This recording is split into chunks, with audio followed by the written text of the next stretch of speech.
Okay, guys, we're back to talk about our latest and greatest blog post, and this one's all about overcoming fear of failure. Erica wrote this one. I think she actually posed the question on Instagram. What do you fear the most, success or failure? And some people fear success, which I don't as much. I definitely fear failure much more than fear of success, but they can both be kind of anxiety driven for sure. So she has some tips for overcoming fear of failure. Yeah, so when I posted that question on Instagram, I was just like really curious because I suspected that the way I feel is like the opposite of the way most people feel. And that's exactly what turned out to be true. I think it was like 83 or 84% of people said they were afraid of failure, and then the rest was success. And I fall in the success category. Save that for another video post because I think that could be talked about on its own. But either way, like Justin said, there's like anxiety over something, whether it's fear or success. And so these tips are to kind of help you get over that hump, specifically when it comes to failure though. So it's really just 3 tips that I have. And the first one is to just get the fears out of your system. So take a moment. This might be counterintuitive, but like think about the worst case scenario. Like what could go wrong? What could go bad? What is your biggest fear? And you can even go as far as like writing them down. Like make a list, get them all out of your system.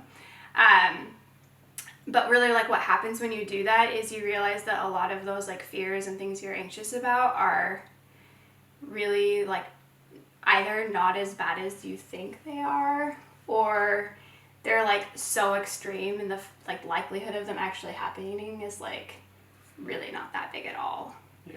So I think if you just like take a moment to like acknowledge your fears and your anxieties about things and get them out of your system, it can kind of help put them in perspective a bit. And then after you do that, the next step is to reprogram your thinking and change your mindset. So instead of thinking of something going wrong as like a failure or failure as like a bad thing, if you just kind of reposition your thinking to making everything a learning experience, then it kind of makes it like it takes the pressure off a little bit, I think.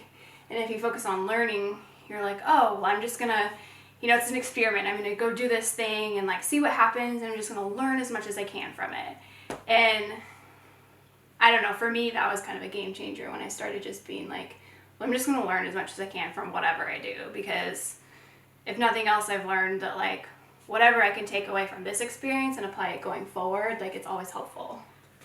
Yeah, I think it's easier to jump into something just knowing that with just kind of the learning mindset versus the fear mindset, because if you fear something, you're just not going to do it. But if you say, I'm going to try something and learn what I can from it, it's just easier to kind of take that first step, I think. Yeah, and to like take that step without like being reserved, because I think if you let fear like be the leader, then you won't go all in, you won't give it your all, and you'll kind of half-ass it because of that fear of it not going how you want or whatever. Yeah, definitely.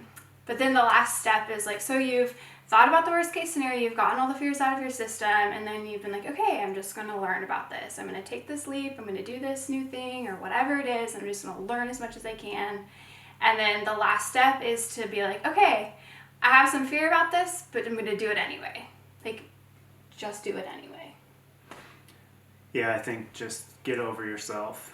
No one's judging you. A lot of people actually respect you more if you try and fail than not trying at all. So go do it.